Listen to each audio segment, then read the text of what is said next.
Yes. Hello, once again. Welcome to my channel, Christ Follower TV. And now, ituturo ko naman sa inyo mga kaibigan kung paano gumawa ng tinapay na cookies a la pizza. Cookies a la pizza mga kaibigan. Hindi pizza, hindi cookies a la pizza. Let's go! Mga kaibigan, ito na yung gagawin nating cookies a la pizza. Yan. Cookies a la pizza. Yan. Ang ingredients niyan mga kaibigan ay third class na 1 kilo. Pero yung 1 kilo na yon, hahatiin mo yon sa kalahati. Kaya tig kalahating third class yan. Yan. Kalahati. Tapos yung kanyang light brown sugar ay kalahating kilo. Hahatiin mo rin siya, kaya tig 1/4 sila. Ayan, dalawang masa yan, kasi dalawang kulay ang gagawin natin dyan. A la pizza mga kaibigan, kasi yung itsura niya parang pizza, pero cookies siya, yung tinapay na parang matigas siya, pero pag kinain mo, pag kinagat mo, hindi siya totally matigas. Ito yun siya. Maglalagay tayo ngayon ng isang punong-puno sa kutsaritang skim milk. Yan. Parehas natin sila lalagyan. Lalagyan natin siya. Yan. Tapos maglalagay din tayo sa isang kutsaritang baking powder. Dito rin isang kutsaritang baking powder.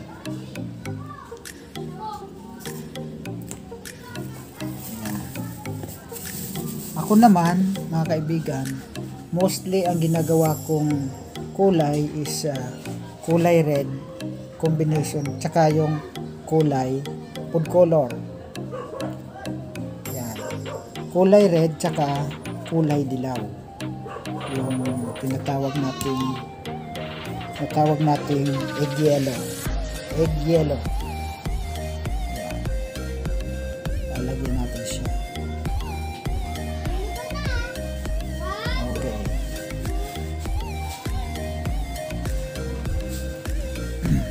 Yan. And then yung kanyang tubig mga kaibigan ay 150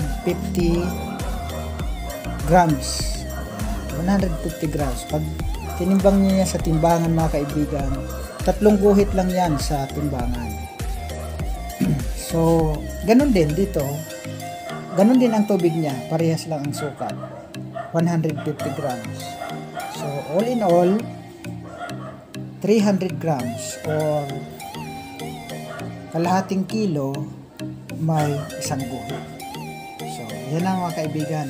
Ang process lang ng paggawa nito mga kaibigan ay maglalagay pa tayo ng yung lard or yung tinatawag na shortening, yung tulog na mantika mga kaibigan.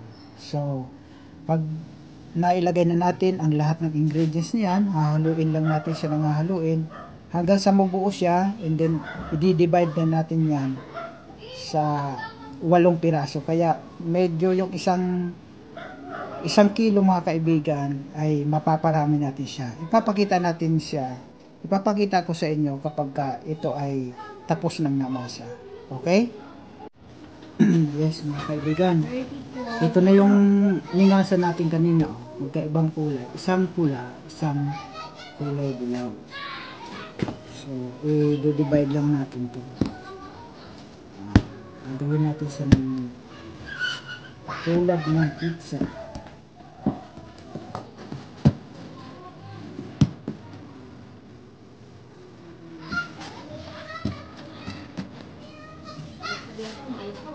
I-divide natin siya. Ikakat natin siya into pieces.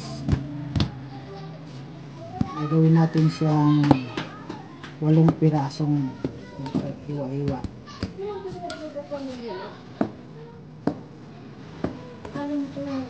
Ito lang mga kaibigan, ito lang. Yan. Okay. Lalong pirasong dilaw, lalong pirasong kulay pula. Ngayon, ang gagawin natin mga kaibigan, gagamitan natin siya ng rolling pin. Ipaplat natin siya para maging napalaman natin yung kulay pula. Kaibigan, ito siya. Ipapalaman natin siya dito sa kulay dilaw na pabalat. Ipapalaman natin yung kulay pula. Tapos i-cover natin siya. Make sure mga kaibigan na napalaman siya ng mabuti. No? Tapos ipaplat natin siya dito. Gagawin natin siyang parang pizza. Ilalagyan natin siya ng arena dito. Kamay natin. I-press down natin. Para hindi dumikit ang purpose ng arena. Para hindi dumikit yung dough sa kamay. And then, gagamitan natin siya ng rolling pin para maklat ng mabuti.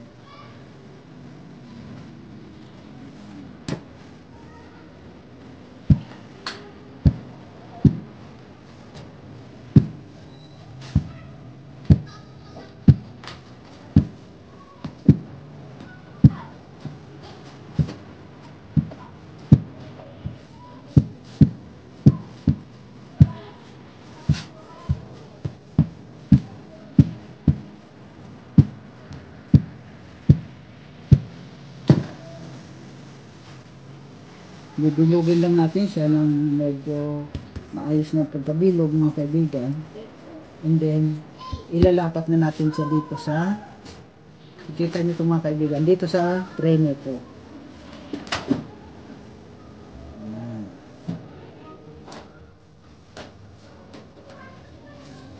Ang ganda nga. Itong ginawa ko. Ganun lang kaibigan ang proseso nito. Hanggang sa matapos siya lahat. Ganun lang ang proseso. Kaya kung titingnan natin mga kaibigan, ito na yung pinakang ginawa natin. Ayun na siya. Nakaplat na siya dyan. Hanggang lahat yan lalagyan natin ng gagawin natin siya ng ganyan. At mamaya, pagka naluto na siya, ipapakita ko rin sa inyo. Ipapakita ko rin sa inyo kung paano natin siya i-tray, tsaka lalagyan pa natin yan ng toppings na asukal sa ibabaw. So ayan na mga kaibigan, napigura na natin lahat. Ngayon lalagyan na naman natin ng toppings na yung asukal na puti, refined sugar mga kaibigan, para attractive lang siyang tingnan.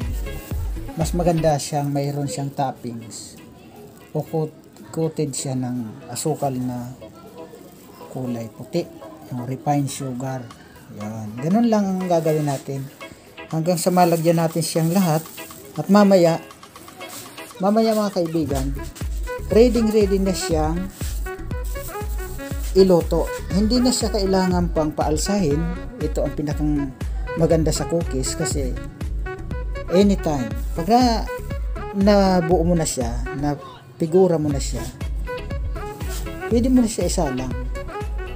Unlike mga kaibigan, nung tinapay na ginagamitan ng yeast, maghihintay ka pa ng mga 2 hanggang 3 oras bago mo siya maisalang. Lalo na mga kaibigan ngayon na medyo malamig yung ating weather condition ngayon, ay matagal siyang umalsa. So hindi mo pa siya basta-basta maisasalang o mailuluto kapag hindi pa siya umabot doon sa tamang sukat o doon sa tamang alsan niya. Ayan mga kaibigan, no?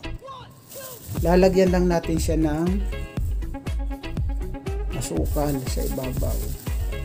Nakita nyo mga kaibigan, yung ating ginawa na tinapay na cookies ala pizza, 1 kilong harina lang itong mga kaibigan. Pero ang kinalabasan niya, 8 bilog. 8 bilog siya.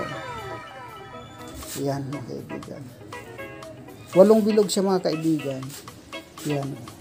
Ganun kadami. Kaya pag hiniwa mo siya, Pag hiniwa mo siya, ipapakita ko sa inyo mamaya kung gaano siya kadami kapag nahiwa na siya, mamaya pagka luto na siya.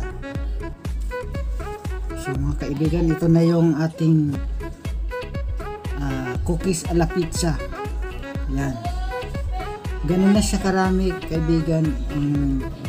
Nahiwa siya, ganun na siya karami, mga 130 piraso o sobra pa. Ang price nito mga kaibigan dito sa amin is 2 piso. So mabibili siya ng kulang-kulang 300 pesos. So napakaliit lang ng naging puhunan yan mga kaibigan. Yung third class is only 35 pesos. Siguro ang mga puhunan is mga 60 pesos. Ganyan sa karami pag nahiwa na. So mga kaibigan, hindi lugi at napakabilis nito ibenta at wala siyang madali, kumbaga madali siya ibenta, madali siya maubos. So mga kaibigan, ito na siya. Ito na yung pinaka-finished product. So ganun lang. So mga kaibigan, ganun lang kadali, ganun lang kasimple, at ganun lang kabilis gawin yung tinapay na cookies a la pizza.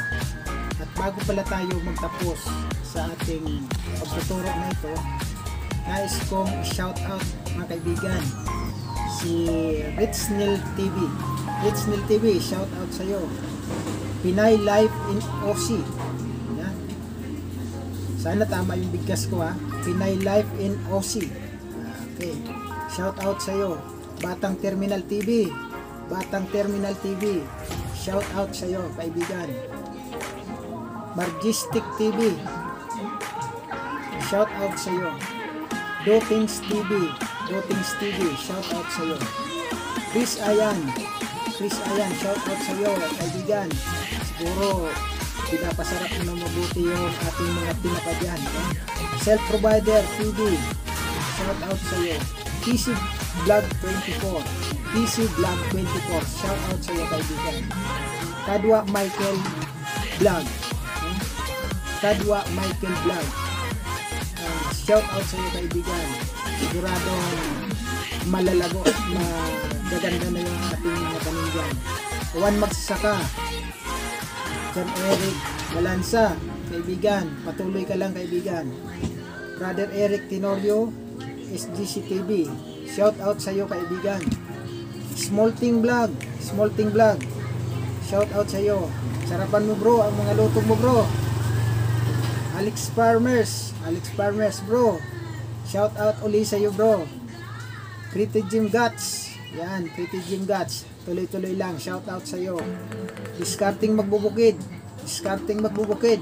Tuloy mo lang yung mga pagtuturo mo bro. Albrecht's Farming Vegetables. Albrecht's Farming Vegetables. Shout out sa iyo bro. Christine Sodoy. Shout out uli sa iyo. And then Onal's TV. Onal's TV. Shout out uli sa iyo bro. Pare-pares TV Vlog. Yan, sarapan mo ang luto mo bro. At yung sa mga pagbabiyahe mo bro, ingat lang, ingat. JP Canilaw TV. JP Canilaw TV. Shout out sa iyo bro. Tuloy lang sa pag-awit, sa pagkanta ng mga work section. Nakalipat yan ang spirit natin. Liboy ng USA. Liboy ng USA. Thank you so much for subscribing. Aquaponics Growers. Aquaponics Growers. Shout out ulit sa iyo bro. Jamanayon Vlog. Shout out sa iyo.